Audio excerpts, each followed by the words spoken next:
Hey there, sixth graders. Welcome back to another video. This is Mr. Byrne.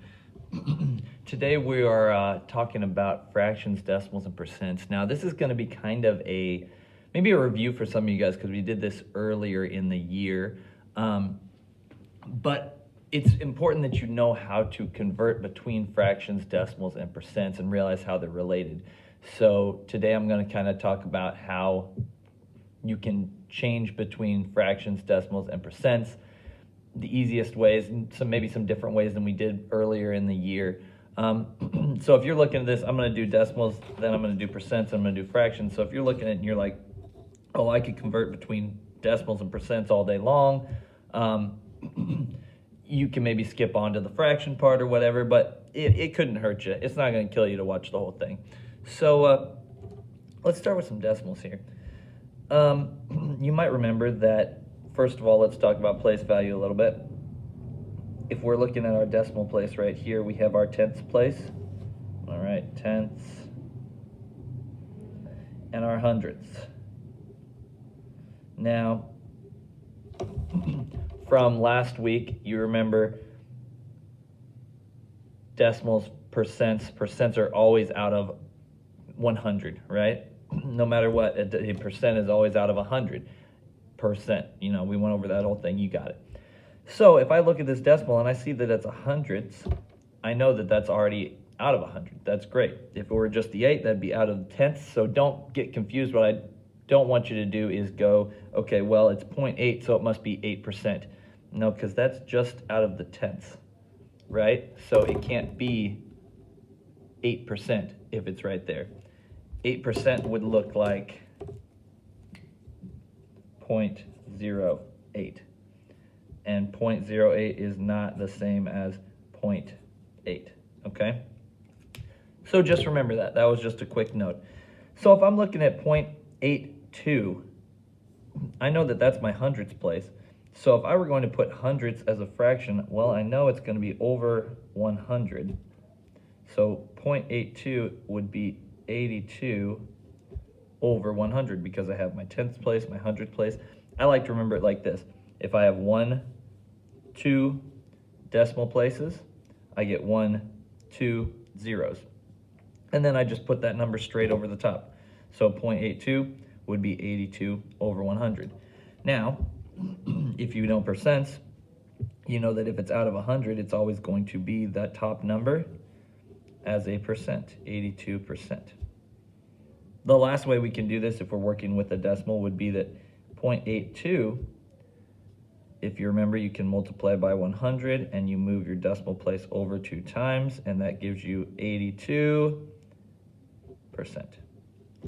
Okay, so there's ways to kind of work around all different, all three, the fraction, the percent, the decimal, and just move them all around, but you should get used to doing all of them. So now let's look at one like 30. So this is kind of a good example of this. It could say 0.3, right? But 0.3 would not be 3%. Because if we do some of these methods up here, we could go 1, 2 spots over. I multiplied by 100, move it over. That leaves me with 30%. Even if it were to say 0.3 and I multiplied by 100, I'm going to move it over 1, 2 spots. Now there's an empty space here, and you remember you have to fill that empty space with something. So I'll fill it with a 0, and it'll be 30%. Okay? So if we have 30%, how can we write that as a fraction? Well, we can write 30 over 100, just like we would, percents out of 100. Sorry, I'm going to get a little repetitive here because it is repetitive. It's the same thing, but can't hurt to practice. Now, the question here with 30 over 100 is, can I make a different fraction that's a little easier to understand? And if you put 30 out of 100, that's awesome. I just want to show some people who are curious what they can do. So we could go 30 out of 100, and we could probably reduce that. And we could reduce that by dividing by something. Is there something I can divide the top and the bottom by? I think I can divide both the top and the bottom by 10, which would leave me with 30 divided by 10 is 3. 100 divided by 10 is 10. So 30 over 100 is the same as 3 out of 10. So 0.30 would be like 3/10. 30% would be like 3/10. So really 0.3 is the same as 30%, is the same as 3/10. They're all the same thing. They're all they're just different ways to write the same number. Okay, so let's get on to percents. This might be very similar because all we got to do is change it the other way. So if you remember about percents, if we have 25%, there's a decimal right here, right? Because it could be like 25.0, it could be 25.0000, it doesn't matter. As long as there's that decimal, you could add as many zeros on the end as you want. Now instead, when we're going from decimal to fraction, instead of multiplying, we're going to divide by 100. And so that'll move our decimal place 2 times to the left now. We can drop our percent sign, so that would equal 0.25. Okay? Another way you could look at it would be, okay, well, 25%, let's write it as a fraction. That means 25% would be over 100, okay? And then maybe you know that's how to write that as a decimal. This is another one where we could reduce it. What could I divide by? Well, I automatically know that ends in a 5 and that ends in a 0, so let's divide by 5. So I could get 5 over 20. Oh, but those are both divisible by 5 also, so I could divide that by 5 and 5. So 5 divided by 5 is 1, and 20 divided by 5 is 4. And some of you probably knew already 25 over 100 is the same as 1/4. Some of you probably even knew that 25% is the same as 1/4. A lot of these we just memorize eventually. I'm going to give you some harder ones later that you won't memorize, but that's an easy one. All right. 36%. Now remember, if I'm moving too quick, you can, back up, slow me down, watch again.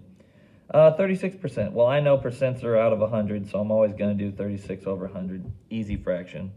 Oh, those are both even numbers, though, so let me divide by 2 and see what I get. 18 over 50. That's good. Oh, those are both divisible by 2 also. So I get 9 out of 25. I don't think I can divide both those by something. So 36% is also the same as 9/25, or 36/100, or 18/50. All the same. And then finally, I can write this as a decimal, right? By going 36% divided by 100. And I'll move my decimal places 1, 2 spots to the left. So that equals 0.36.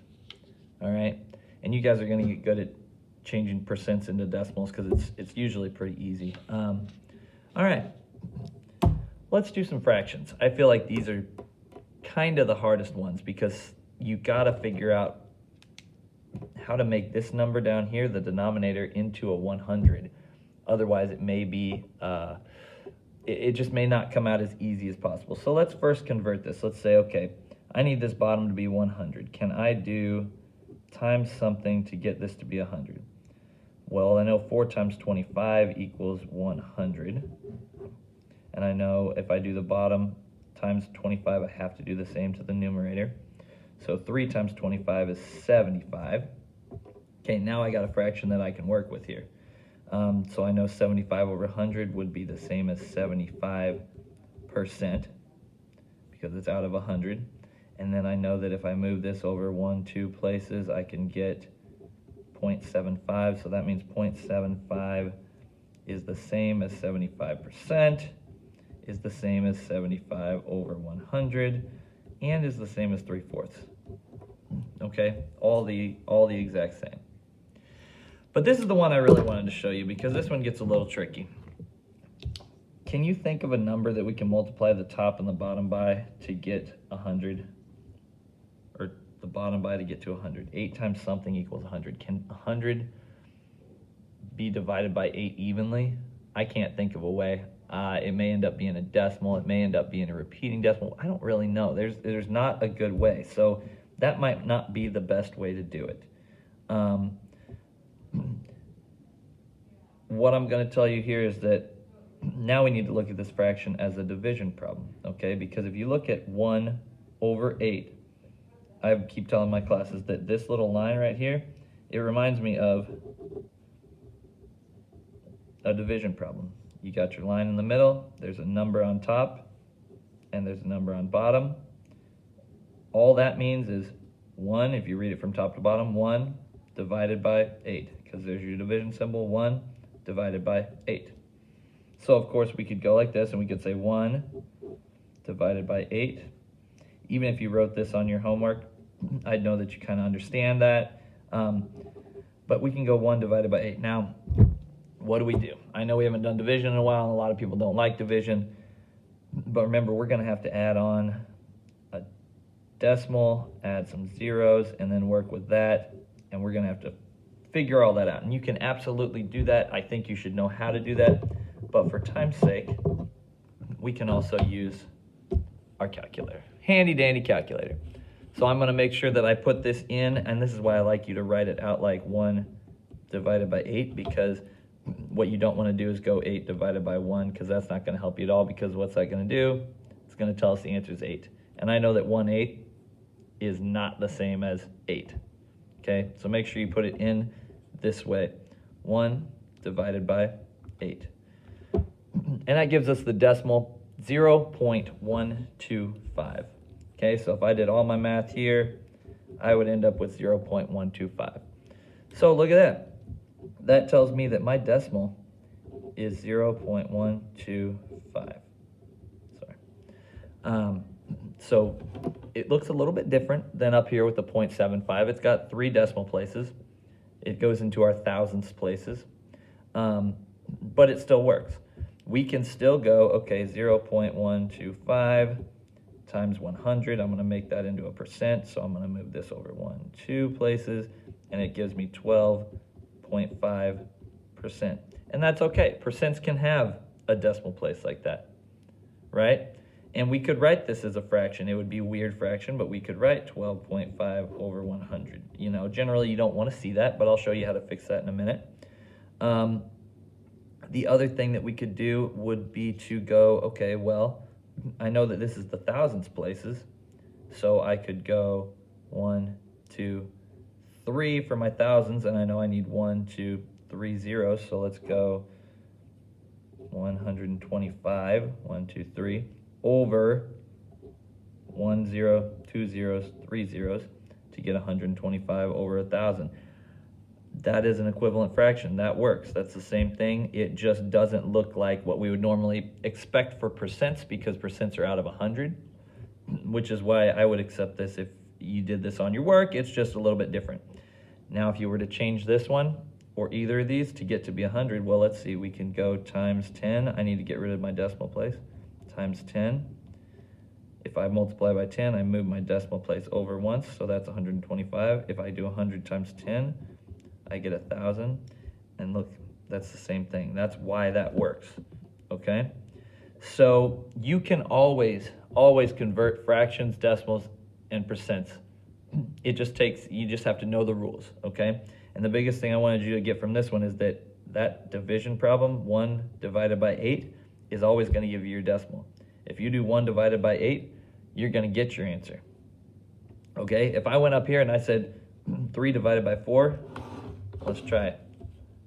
3 divided by 4. Look at that. 0.75. What did we figure out? 0.75. 75%. 75 over 100. Okay? That's just kind of how it works. All right? So, that's how you convert between decimals, percents, and fractions. I know it was a little long, but it's good to practice, and you guys should know how to do that, okay? Because we are asked to do that a lot in our heads all the time as adults. That's just how it goes. If you have questions, ask us, let us know, and good luck on your assignment.